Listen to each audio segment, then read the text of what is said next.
And right now we have a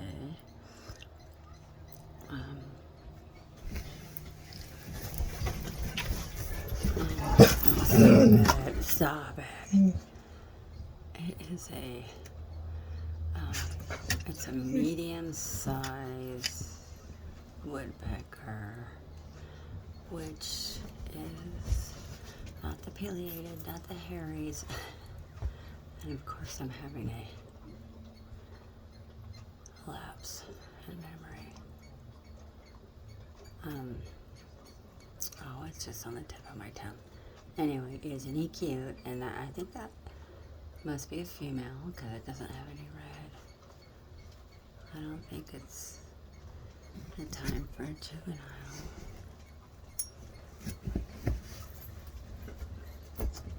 A Downey. Gotcha.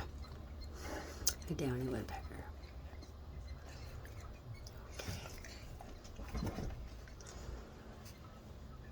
Everybody loves those.